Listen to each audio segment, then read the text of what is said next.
What's up, Geekscapists? We're here talking about Her Universe. Now, I don't know about you guys, but this was my very first time at the Her Universe. Today we have myself, Katie Hampton, and Marie Brand from the Napping Through Happy Hour podcast. But we also have Joe and Josh from Fright School. Hey, Hello. everybody. Hey, I missed you already. I know. I had such a good time. Speaking of Joshua, first I time. tolerate, but I missed the two of you. It's so funny. No, I literally just saw him earlier today. Yeah. Did you really? Oh. Yes. San Diego Comic-Con was the very first time that we all met in full capacity. And one of my favorite things was when we were getting ready to do this, Marie told me, like, hey, this seems like something that we should go to. Make sure we get on this list. She did all the emailing and everything. And then we got an email that not only did we submit to go to this thing, but someone else in the network also wanted to go to the show. And I was like, not gonna lie, what white motherfucker wanted to come watch a geeky female fashion forward show? And boy, was I wrong and so delighted to meet Mr. Joe Farron. Well, I will tell you that at my most basic core, I am a white woman. At the most basic core. Woman. A woman, her name is Julianne. Actually, no, that's not her name. Her real name is Rachel Shapiro, my white woman of leisure. We should all have, these are the voices that we give to ourselves in the head. And so when you reached out and said, hey, they want to just make sure that they can give us 3 passes, I was like, oh yeah, totally there to support. It was also my first time at the Her Universe fashion show, but I knew about it because one of my closest friends from college, she's been going to Comic-Con for a long time. She was at the first Her Universe fashion show, like 10 years ago, and has been going every year since. And she said that it's some of the most like amazing thing that she's ever experienced. She's a huge Star Wars fan, so it makes sense that like she knew Ashley Eckstein, who is the founder of Her Universe, from her work in Ahsoka, and she's very much into like everything that they do. She's tried to get jobs at Her Universe. She's a graphic designer. She's tried to get jobs at Her Universe too, and so I kind of already had an idea of the brand and what the show was about, but that also just doesn't fully prepare you for like being there and being in like the front row and covering it for the network and stuff. Yeah, that was something that I was so fully not prepared for. But Marie, you were actually familiar with the Her Universe brand before we went in. Yeah, they carry they carry all women's sizes, but they also have a plus size section, and they have all these cool like they're not costumes, but they're like, I guess, like bounding outfits almost that they sell at some of the stores that I go to. Hot Topic is one of them, but there's also Torrid, which is a plus size store, and that's where I discovered Her Universe, and I was always like so excited. As a matter of fact, I looked on the website earlier and they have like a Winnie the Pooh Halloween cardigan that I want to buy, and I just love that they're totally accessible.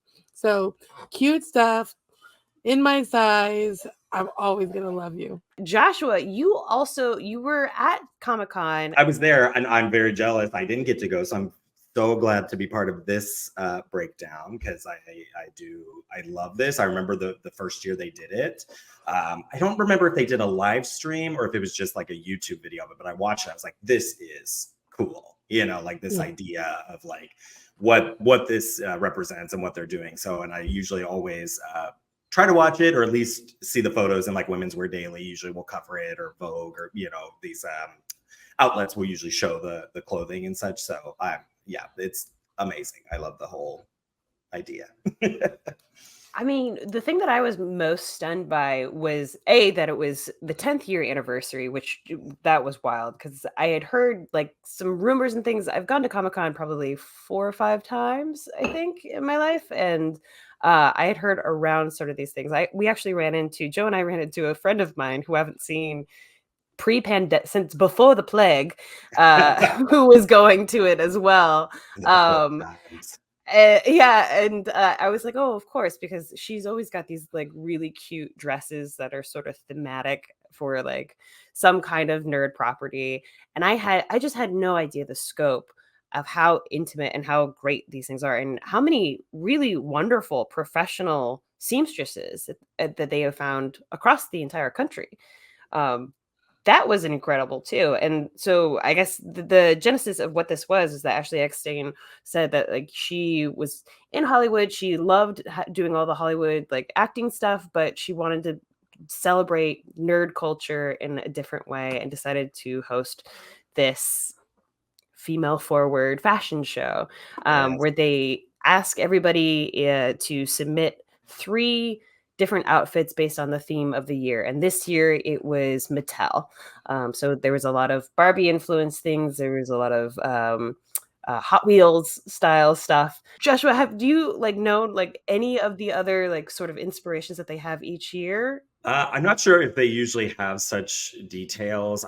I should have looked that up because I was curious, because this year was like really important because it coalesced with a number of things, right? It was their 10th anniversary of her fashion. It was 80 years of Mattel, 65 years of Barbie, so you just have all of this perfect like intersection to 35 celebrate. years of Polly Pocket.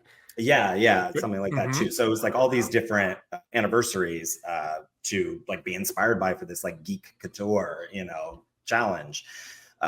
So I'm not sure. I don't know if that was just special this year or if they usually do have a theme. I'd have to look it up. I can't remember. I feel like definitely the first year was just like geek. Do whatever. Do whatever comes to mind. But yeah, so I guess in our interview that we did with Teresa Cravens, thank you so much for that, Hook Up Joe. We got to know that the seamstresses have 3 options. They can design or draw out 3 different outfits that they want to make, and then the show will pick amongst hundreds of applicants, possibly thousands. They will pick one outfit per person for like 30 people, and I think there was 25 people this year. And Geekscapists, we are going to give you guys a exclusive look at some of the footage that we actually shot at the Her Universe, and talk a little bit about each one of them.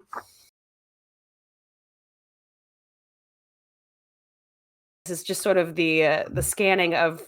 I didn't realize it was going to be like an actual runway with like all this stuff. We were right there, dead center. This is highly produced. It's like just like it's become any other like fashion type event. Yeah. I should have had my glasses on like Anna Wintour. Like I was like, oh, we're in the front. We needed the big scarf and a big pair of sunglasses. Are you kidding me? I was like in a t-shirt and shorts, and I was like, I'm the cameraman, I think. Oh, this guy. Ken was amazing. Apparently he also helped design like the dress that Ashley wore when she came out. But like he was just like, everyone loved him. I really hope he was like a huge sissy. Oh, hold on. Broadway is happening right now. Oh, yes. Oh, yes. I don't know if we're going to be able to clear the music, but I just want to say that this guy, who was the co-host with Ashley, was a Broadway actor, played the genie in Aladdin. Like Michael they James were just having Scott. a ball. Yes, they were just having a ball. They were having a blast. I'm going to cry all over again. I'm getting chills. And this was literally how close we were. Yeah.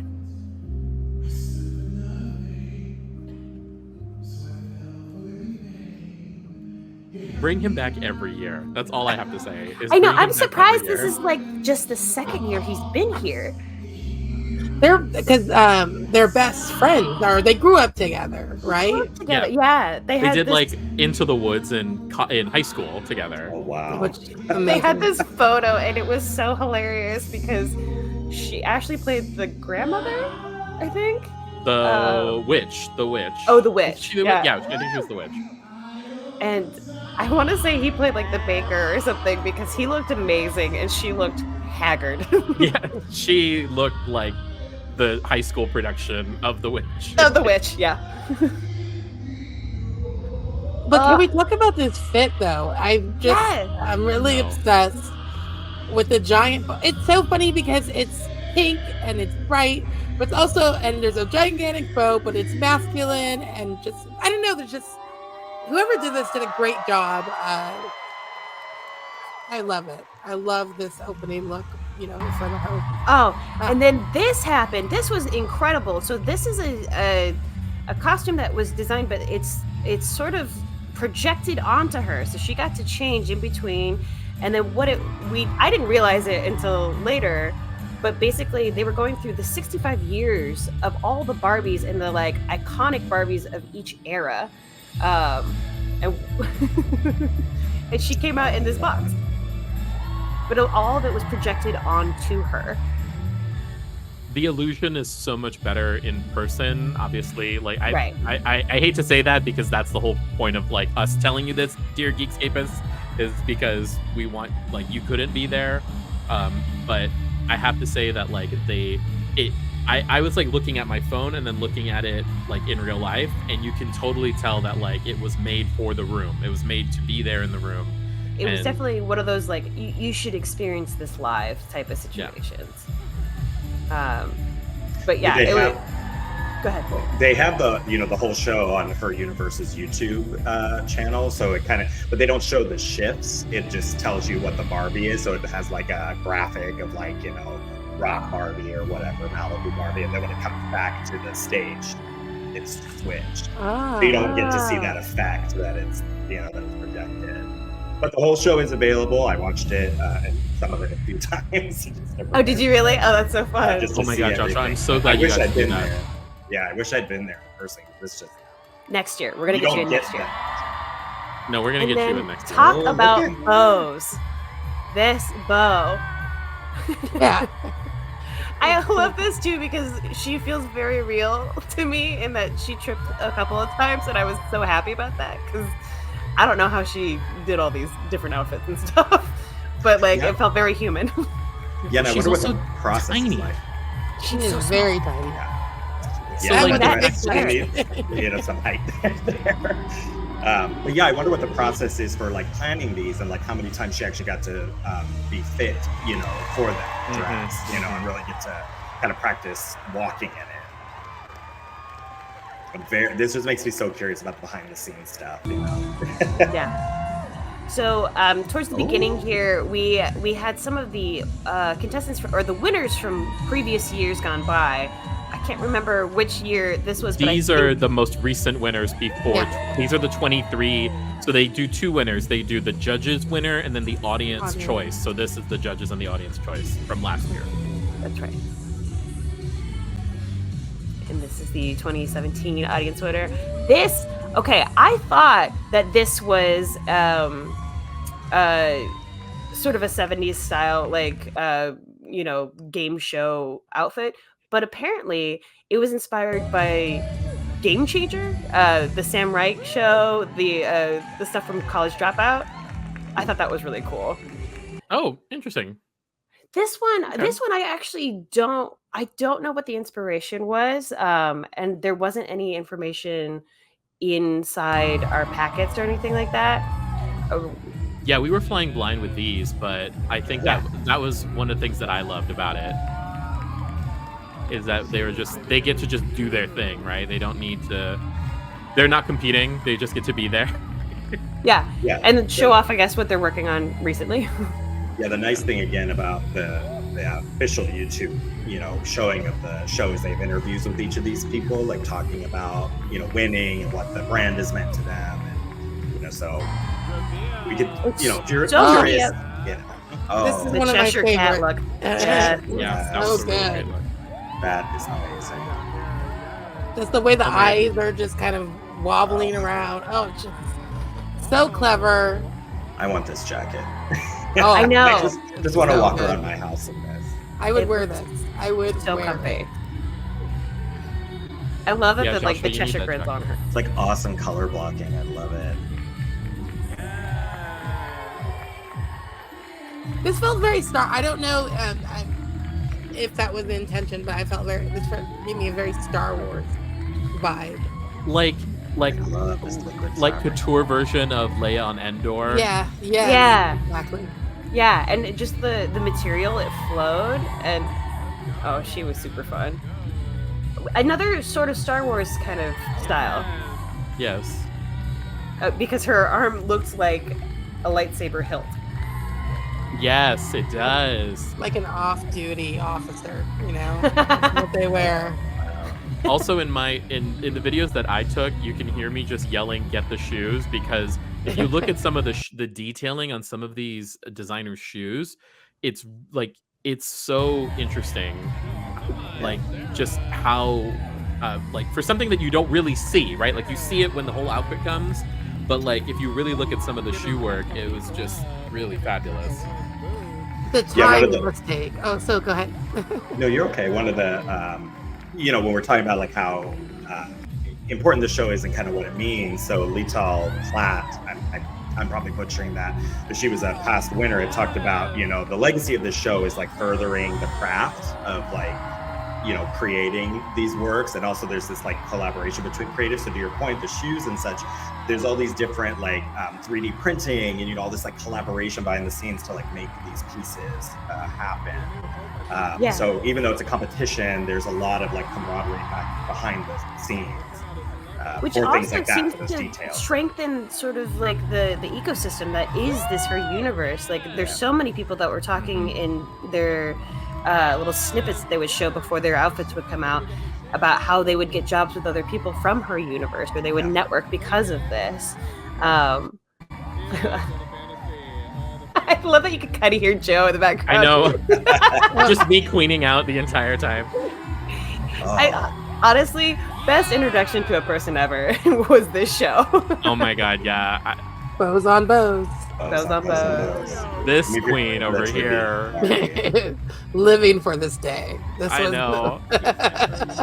Just like her universe, it's also his universe. Oh, this was so adorable. I love that they came out like this. And the attitude shift. This was one of my favorite looks that they put together that night. Also, like the pre-show music, everything that the DJ played, I was like, are you like shuffling through my top 25 most played songs? Okay, so this is the first. This is the actual first look. So this is the It's Showtime by Mandy. She was a Beetlejuice inspired look. And I can't remember if there was. She wanted to also signal and reference the 65th anniversary Barbie look, as well as the first Barbie look. So that's why the black and white also matched with Beetlejuice. Yeah, that's awesome. So this next one coming up is Heather Smith, and she did Hot on Hot. Gorgeous. Ooh. Yeah. Is that an Empire waist? Yes. it is. It's just she's got that tauntaun wrapped around her. She was like, I want to give like I'm in the tauntaun. I'm like, yes. 100%. I love that. Apparently she's a self-taught seamstress and designer, which that is inspirational. I mean, I'm not gonna do any seamstressing after this, but I am very impressed. Yeah, I like this a lot. The hair, the belts, everything. Like, I didn't know that like you could look at the badass side and then also make it look cool. I love this like quilted poncho this woman has. This is so cool with these like palazzo-esque kind of pant, or I guess it's more of a bodysuit. I can't tell, but I can't tell if it's two separate pieces or if it's just like the big, Matt, do you mind pausing it? I don't know if you just heard it, but Joe just said this is Black Excellence Barbie. Yes. It is. I think that was her full inspiration with Black Barbies. It was. And wonderful Black Barbies. I think she sewed the clothes of the Black Barbies into this quilting in the back here. This was known as Dreams Barbie, is what she called it. And she went to fashion design high school in downtown Los Angeles, apparently. But yeah, that was one of the things that I think I was kind of bummed about, is that I wanted to just like inspect all the details, all of these costumes they were just phenomenal. You could barely get a glimpse of some of this stuff. It was really cool. Well, and I wonder if that's part of like, if they house it somewhere after, like during the con, where you could go and do that. Because there's a lot of these. I made a lot of notes about like, what kind of fabric that is, or what's that applique, or what's this or that. Like, I want to go and like see it and touch it, and like I'm curious about some of the fabrics and things. So yeah, I wonder if they do set up somewhere where you could actually go and look, because I imagine buyers could attend this, and like, we love this, and I think they do. We don't, to hire on some of these designers. So yeah, I'm very curious.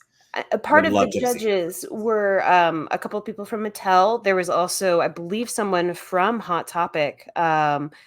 Basically, when they were determining sort of the judges winner, I think they also came out with like, they will help design a line for Hot Topic to make.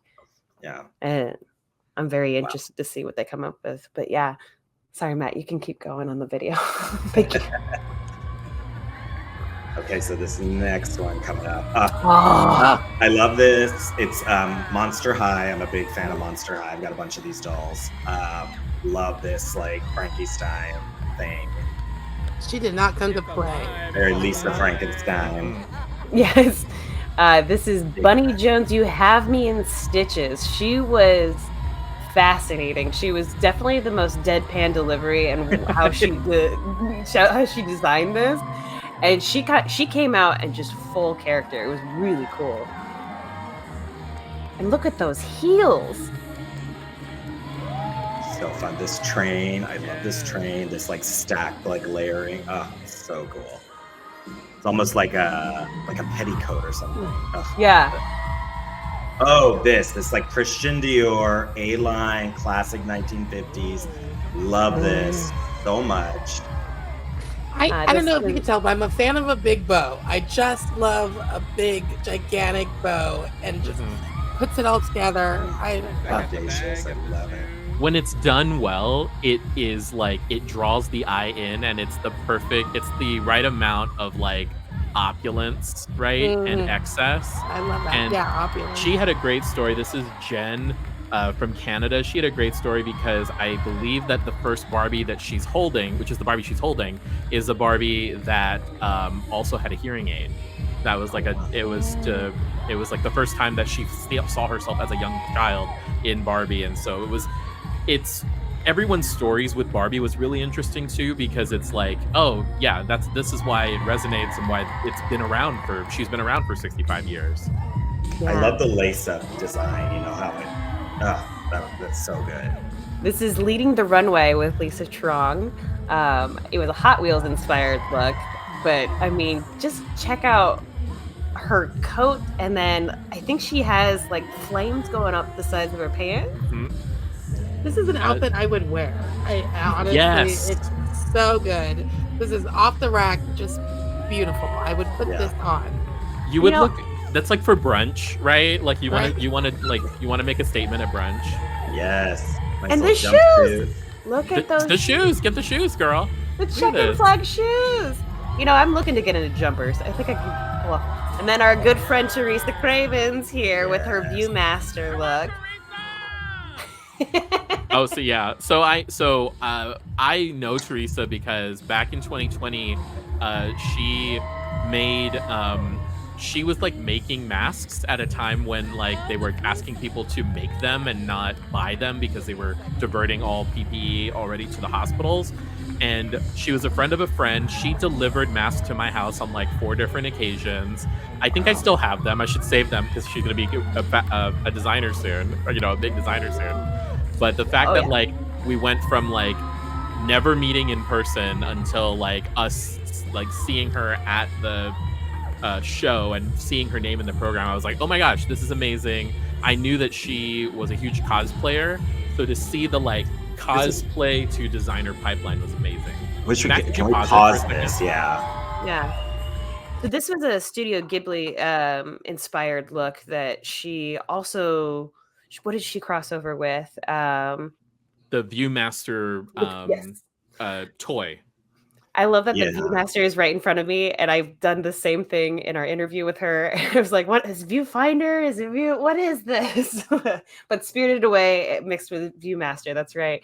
And she had scenes from the actual movie that she had screen printed onto those little Viewmaster sections. You can find out all about it on the Napping Through Happy Hour Comic-Con episode where we interview Teresa Cravens. It was really cool. I'm excited to talk to her more.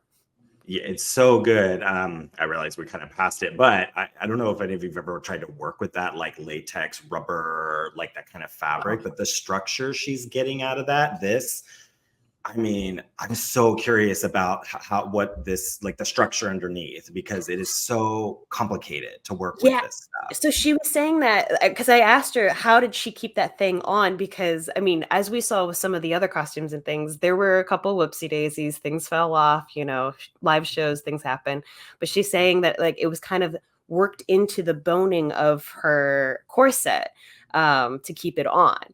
So yeah, well, no, that's cool. But I'm talking about like in the pants, it's just so interesting because this stuff is not easy to work with, or to stitch or sew, or get this kind. So it's just like, anyways, I'm just like, yeah, I want to see the inside of those pants. I want to know what is going on. This is so okay, cool. Joshua.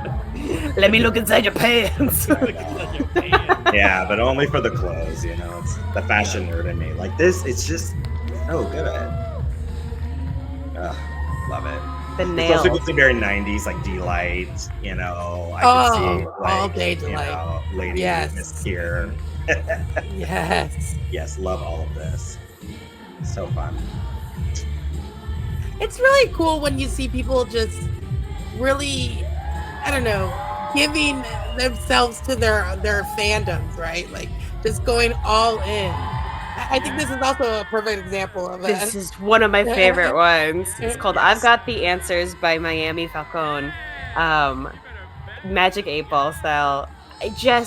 This is when I felt like, I am so underdressed because this was so glamorous for a Mattel toy. I love this like mermaid cut of the dress, this like crushed velvet, whatever it is she's used there, and with the ombre in the black into the blue. It's so perfect. I love a crushed velvet moment. Like Jessica Rabbit style hair, but like that dress also has sort of the answers that you can find in the little cube that you in the Magic 8-Ball, which I want to look at these so much more. She did like a little shake and like pointed to the different parts of her dress, which are really great. And then to go from like a capelet with a hat, but it's the full, like you can tell it's the Magic 8-Ball. Like that's also really inventive. And I love the sections, the squares. This by the power of Grayskull. Geekscapists, let me tell you, this is why you go to her universe, because this was so incredible. Her inspiration for this was the cartoon, but she did like the stitching of this the upper corset like by hand, so that you could actually tactily like feel sort of the ribbing of it all. It was really interesting. That is so cool. It's so like Erte, like 1920s Art Deco. Love it. So good. Oh, Popples. I love Popples. It's Popolific by Lin Lee Sato. This was cute. I think Marie actually got some Poppable. I did get a Popple from the dress. It's cute. She'd throw them out to the audience.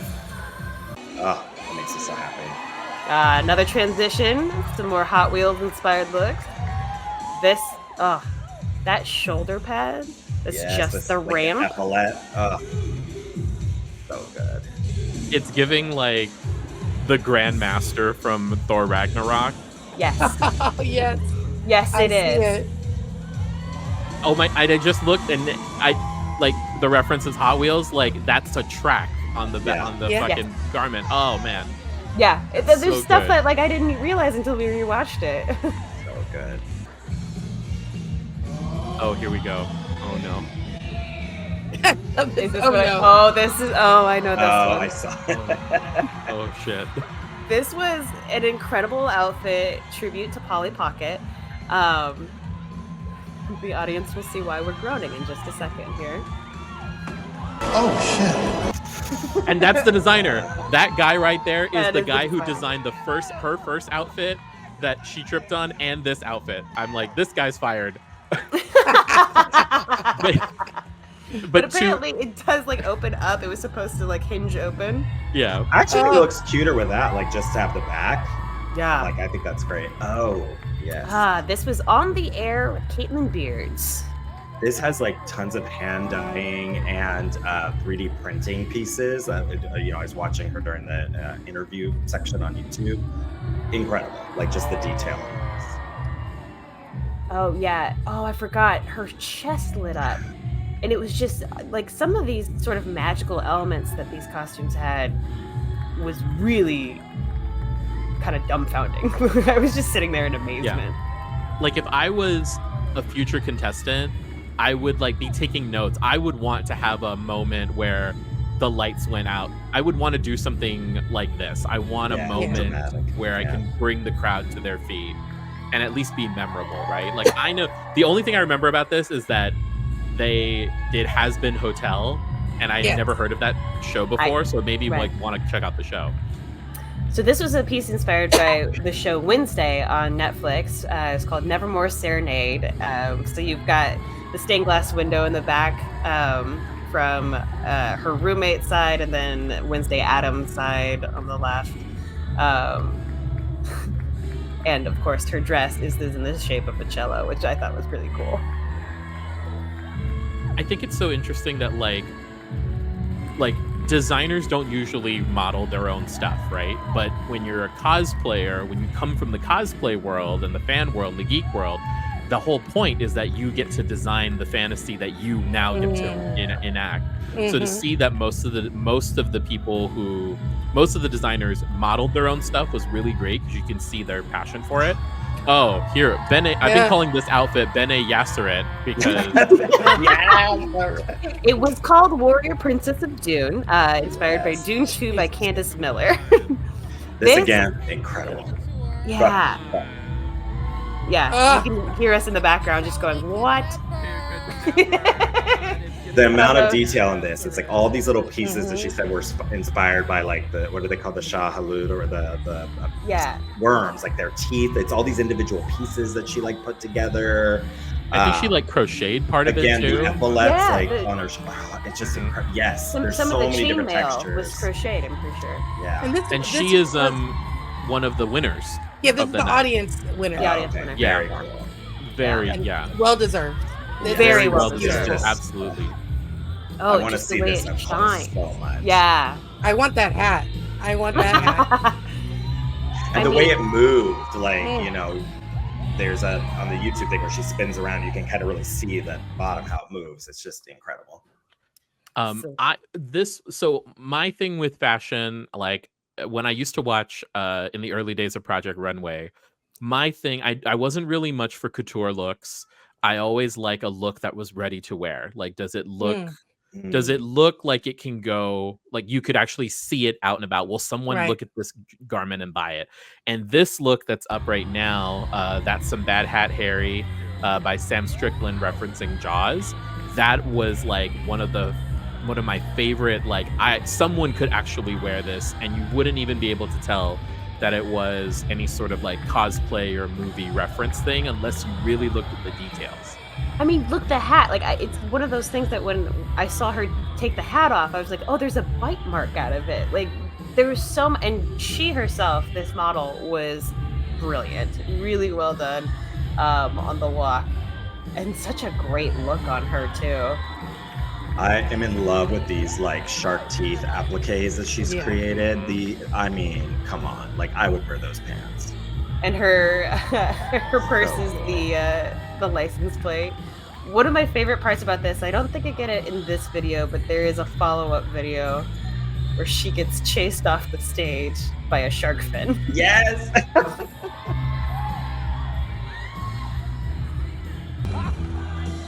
There goes. That is so good. Oh, this is one of the most beautiful pieces. I think she's got the big moment at the end as well with this one.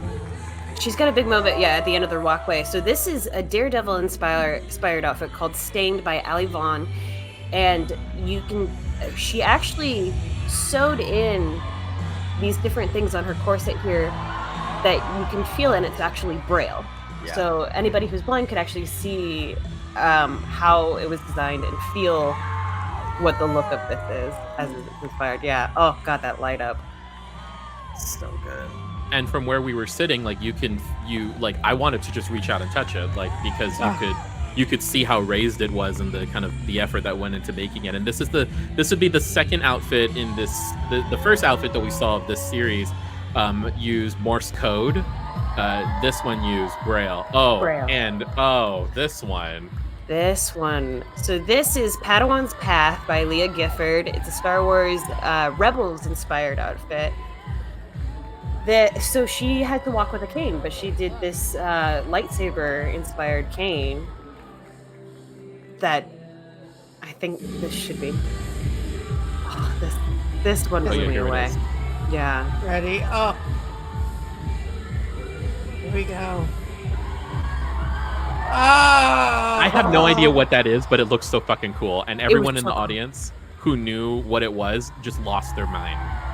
So it has something to do with like a map or something with the show. I was not familiar either, but apparently it's like a big piece of the show. Okay.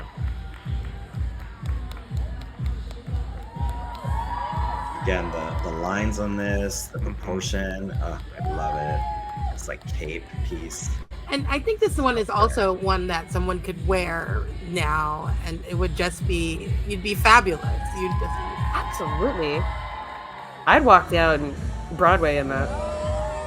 Oh, this is the Hobbit one. Oh, she was a delight.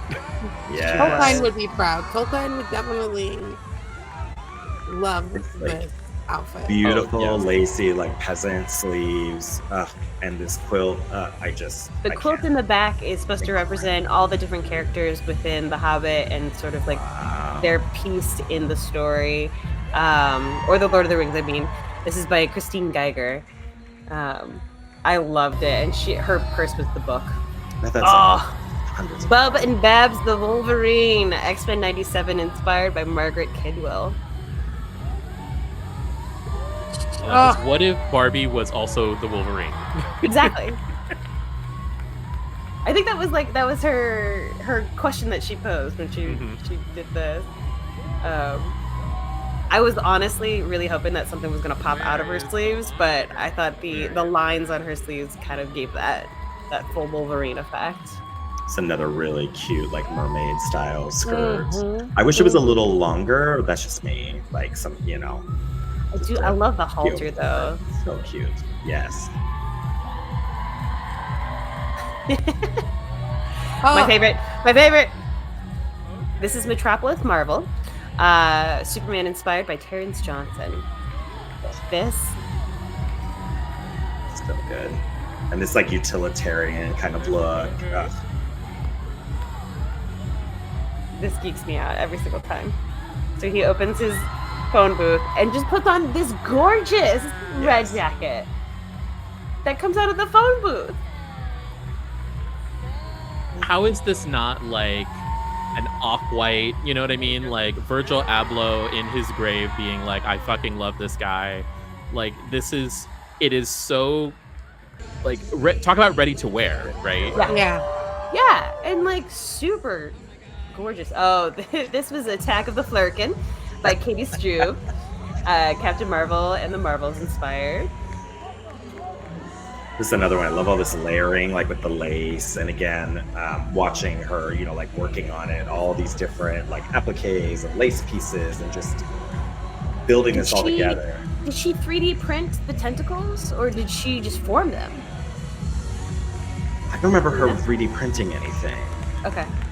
You go back and look again. Like It's okay. I was more obsessed with these lace pieces. I'm like, I want a jacket out of that. This outfit. These two. Come on.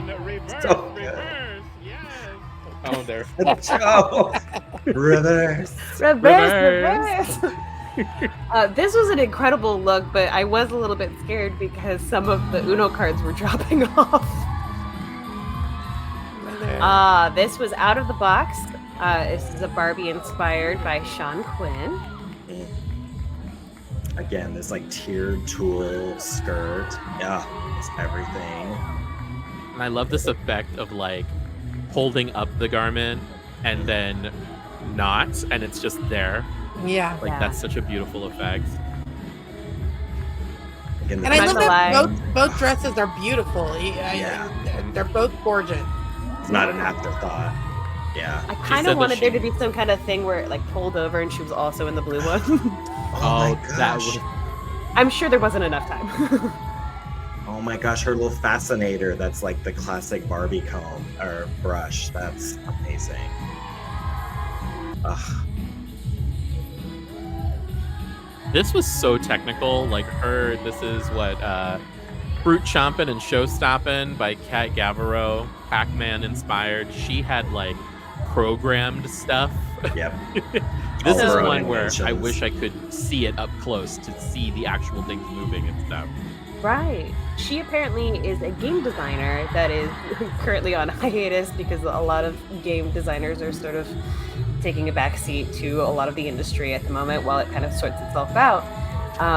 And so she programmed the like Pac-Man inspired Chompies, I think, within the outfit, but then I believe there is a moment where the lights dim and then you see some more popping of color. Purse first. The purse. Oh. This one was amazing. We were like Sailor right next Moon. to his fan club. We were. They were right behind us.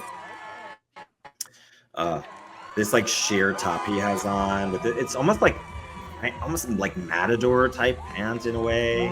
Yeah. So fun. I love a cummerbund too. Like I just Yeah. Yes. Yeah, you don't see that often, do you? oh. I Just really I just want to wish- accommodate a cummerbund. I really wanted him to be like, I keep saying her because obviously Swish, but like I really wanted like a reveal to be like, okay, this is obviously Tuxedo Mask, but now I'm Sailor Moon.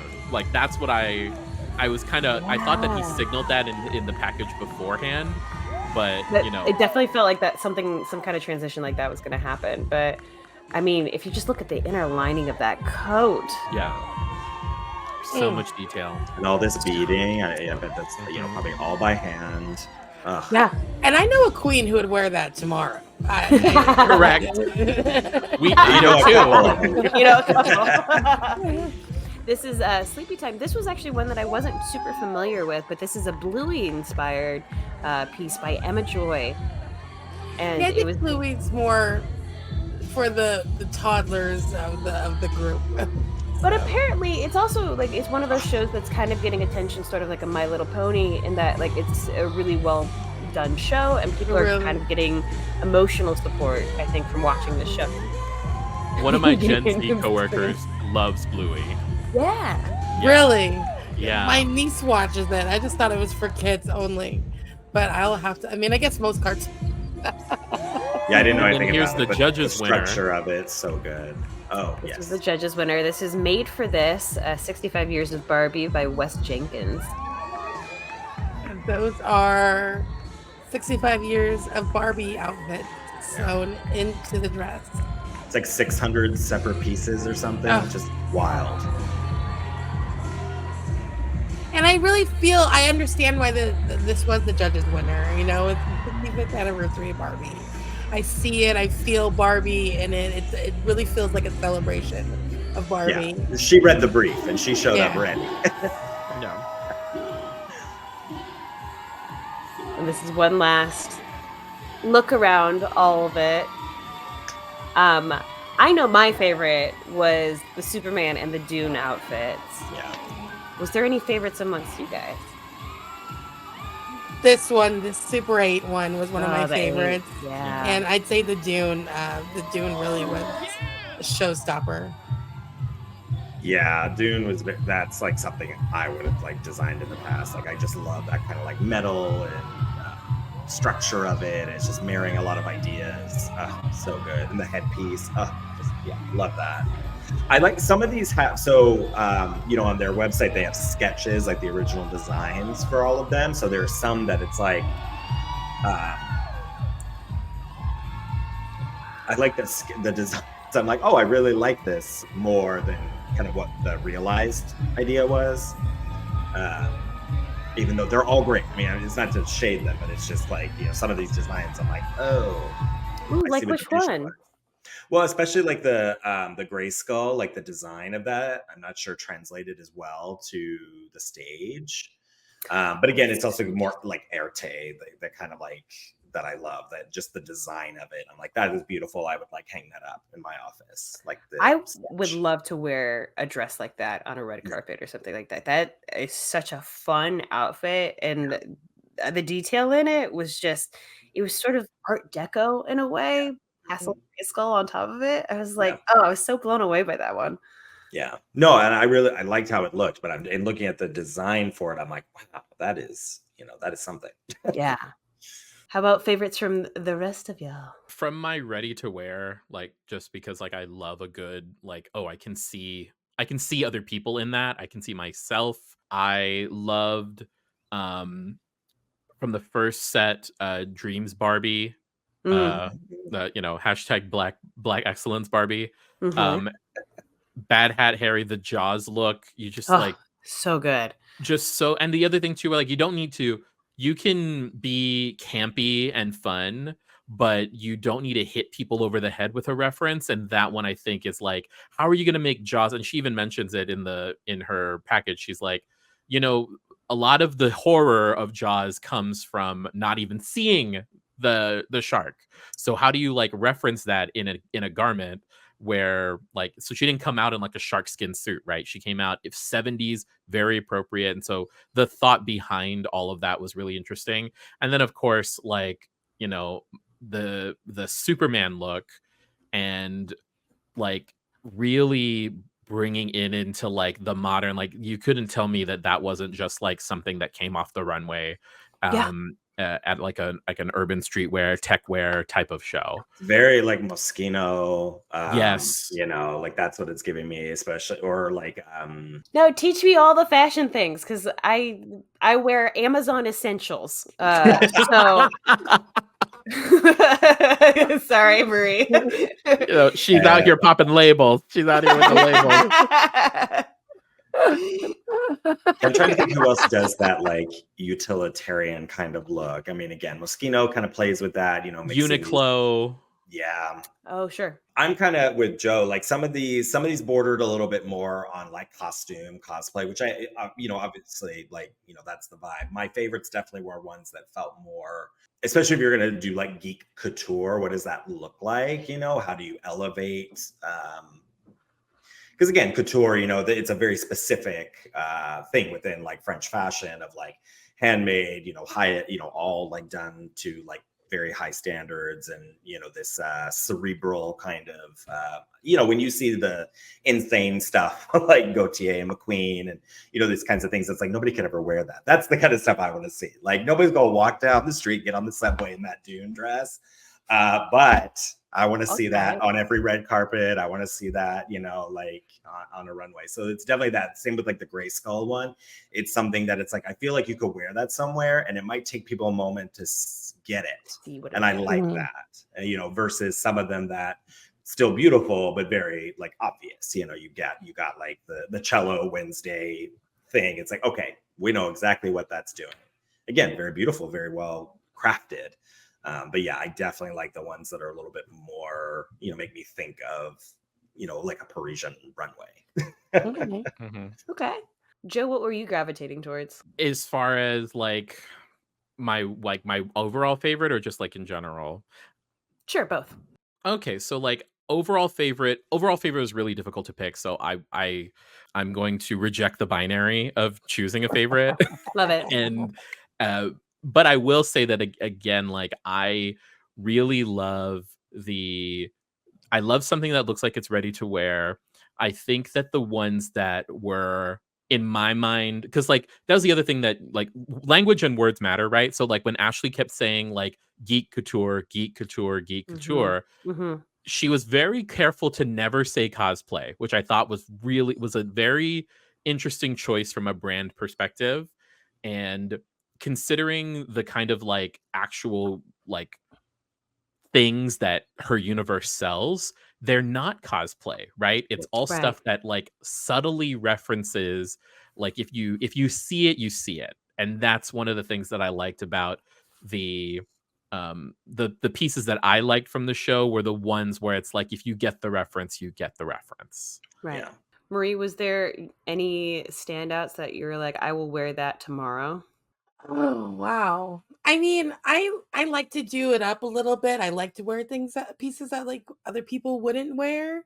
If I could make it work, I would wear that not Dragon Ball Z. new design for next year. Yeah. The 8-ball definitely is a piece I would put on and just be over the top with it. I love to do it up. You know, it's the drag queen in me. Whenever I can peacock, I will. So I would definitely put that on. I personally, and we can go around and say this for each other if you want, but I think you would look stunning in the stained outfit, the Daredevil one. Red on you really pops. And so just like that whole outfit and that like cool corset. And also I would just want to feel your corset. Because it's got the braille and everything in it. Corset. Would y'all put anybody else in these 4 squares into any one of these outfits? I want to see Joshua in the Beetlejuice outfit. Yes, I would like to see that too. but like for like not so much on the femme side. I would love it a little gender bendy, similar to Michael's look from the like it's very masculine but still like not fully like hetero, right? Like sure. And that's what I would have loved I would love to see in Joshua, is this like very masculine look but also still playing a little bit with gender expression. I love that. Yeah, I like that too. And remember, it's her universe, so they can make anything plus size. So you just sure that's the thing. don't let that limit you. No, of course not. I mean, part of me wants to see you in that Popple outfit. I knew you were going to say that. It's so cute, Joe. Oh, it's so what is precious. that look? Do your like makeup, nice rosy cheeks. It's very like, it's a little like yaoi hentai fantasy. I mean, I guess I could do it. I probably would change it to be just like a bunch of Pokemon plushies.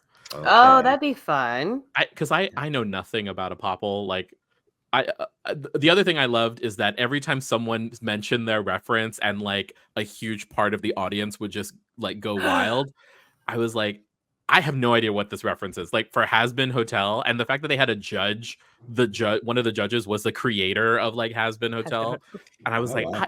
This is on Amazon. I've never heard of it. Why? Why do I feel like I was like, I think I'm a person who understands like culture. Why is this completely blind spot for me? Well, that's one of the things that Maria and I talked about with Comic-Con is like there's so many amazing geeky shows out there. And one of the greatest things about Comic-Con is discovering things that you're like, oh, how have I never heard about this? And I feel like Has-Been Hotel was one of those things that a lot of people told me about after we saw that show. And I was just like, what is this? Like we had a judge that created the show. Like what? And like everyone's, oh, you got to see it. It's very, and when it was described to me, it definitely felt a little bit like a fever dream because I wasn't sure what was going on and I didn't realize it was animated. But apparently it's like they're in hell, but they're also like former villains and there's a lot going on with it. And I wasn't quite clear, but it is an animated show and it's something that I'm going to check out now because of this. Katie, I want to see you in the You Have Me in Stitches look. I just feel like you can like rock that, you know, just punk rock it out. I would be down to wear something like that. I feel like I could totally get the very stutter steppy type of thing just by walking in anything with a heel. Because usually when I'm in heels, I look like a drunk giraffe. But I mean, let's be That's real. delightful. But I loved that leg wrap that she had that felt a little bit Winter Soldier-esque, and it was funny because I was like, oh right, Monster High. I'm not familiar with Monster High, but I was thinking the whole time that it was sort of like a Winter Soldier sort of like leg wrap that she had going on. No, I actually wonder because I think the Comic-Con exclusive last year for Frankenstein looked kind of like this. So I kind of like the other level here for her. Like she's making this like Mattel reference, Monster High, but it's also like very specifically Comic-Con, I believe. Oh, cool. Also, did y'all love that like every package, like every other package, it felt like had like someone's pet? Like it was almost as if they were told to put their pets in. Yes. Those videos were adorable. They were great. And I hope that they're available in the YouTube video. Joshua, you can confirm or deny that. I didn't get to see obviously what it looked like there, but they do have these little snapshots with each of them, like talking about the making of the garment and their, influence. I don't remember pets, so they could be edited down. Oh, they might be edited down. It's about 2 hours on YouTube. I don't know how long it was in person. Mm-hmm. About that, yeah. It was definitely to the point where we were all ready to eat some food. Yes. We have gorged on the fashion. Now it's time to go eat. Yes, to gorge on the spaghetti factory. On the pasta. Yes. Or in the case of me and Joshua, to watch our friend win at Ghostface Killer Trivia. Oh, that's right. Well, guys, any last thoughts on all these incredible outfits and any ideas you want to throw out there for how we're going to cover the Her Universe show next year at San Diego Comic-Con? I think we just need to cover the Her Universe show again. Yeah. I think 1, that's a given. 2, I think Joshua needs to come. Absolutely. I would like to. I know that there was like a judges only, like it was the judges only like review of everything, and I think that's probably where they did the up close stuff. But if we can get Joshua in there so he can actually touch the garments like he wants, I think that'll be great. Then I can come in and talk about the stitching and the fabrics and like yes, and then like how they did things and how they didn't get it off of Amazon Essentials. Listen, I'm very daft when it comes to fashion, but like this like gave me a whole new perspective on like how I should be dressing. I was very excited about it. This is She Galaxy. It's an Amazon exclusive. Oh.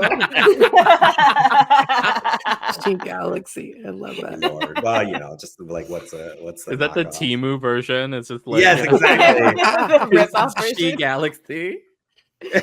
But hopefully we can get those same front seats again, or maybe even get our own booth or something like that, and make some like live coverage mixed in with some of this coverage as well. Geekscape us. Let us know in the comments what you think for next year. Hopefully we can reach out to our friend who reached out to us at midnight, I think the night after the show, to ask us to come in at 8 a.m. to look at the judges' view. And I was like, I'm so sorry, we have plans. But yeah, maybe we reach out to those contacts afterwards. For sure. To see what we can set up for them and get some more Geekscape coverage of it. Yeah, it'd be fun to get more interviews with all the designers, like if we split up and could like talk, because I definitely I had so many questions, and I think being in the room and being able to kind of see things up close, and then being able to get some of you, so maybe some of them are watching. We love your work. Come talk to us. Love your work. No, and it was an absolute delight and joy to talk to Teresa Cravens. She was wonderful and gave us some really great insights into all the work that goes into this. And that, if nothing else, that should be applauded for every contestant. those who made it into the show and those who submitted, because it's incredible how much blood, sweat, and tears they put into this. Yeah, I wish we had I wish they published the time, because that's another thing about the tour. It takes hundreds of hours sometimes to make these garments, which is why they're so expensive. I mean, on top of all the other reasons they're expensive. But it's when you put hundreds of man hours into this, it's just, yeah, I mean, it shows. Some of these are just gorgeous. So yeah, I want to know, how long did it take? They started already for next year, because it's going to take them that long to sew all these scales together. From what Teresa said, she had from April, May, June, July. Yeah, it was something like that. And I think it was the end of April, nonetheless. Wow. So only a few months, which that alone is also incredible. And I think that's why some of those drawing designs may not have been exact replicas of what we saw on stage. Oh, yeah, certainly. Yeah, sorry. No. I didn't mean for you to apologize now. No. But yeah, no, you're right. Of course, the things for translating from page, to actual fabric. But still, I mean, the fact that she only had that few months and the structure with that rubber material, it's just, yeah, again, I'm even more impressed. Wow. Any final thoughts, y'all? Marie, Joe? I just want to go next year. I was so excited by it, and it's actually inspired. I have a whole cart full of her universe stuff right now, because I just want to support them and what they're doing. Yeah. And I think it's amazing to give all of these men and women opportunities to create art in their own way, in a way that represents them, and on an amazing stage. A lot of these people will never gotten a chance to showcase their talents in this way. So I'm all about supporting her universe, because they definitely do the work to support the little guy, and I love that.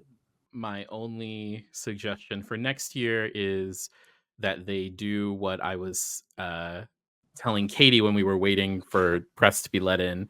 I really want to see a full recreation of the opening dance sequence from Miss Congeniality, the 1 in a million, but everyone is dressed up in a Mandalorian mask. And then just it doesn't have to be the designers either. It can just be they can just hire people to do it. And just I'm do not the a good full dancer, thing. but I'll do this. I'll do the shoulder but thing. It's they're in the Miss United States outfits, but it's a Mandalorian mask, and they just do it. That's really what I want. All right. Well, Joe's gonna produce next year's show, so great.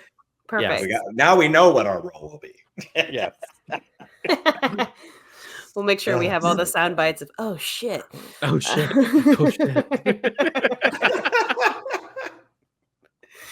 Oh, perfect. Well, Geekscapists, please stay tuned to the next video. We've got a whole bunch on this channel, and we're going to give you more coverage as the years come. Thanks so much for watching, and we'll see you on the next one.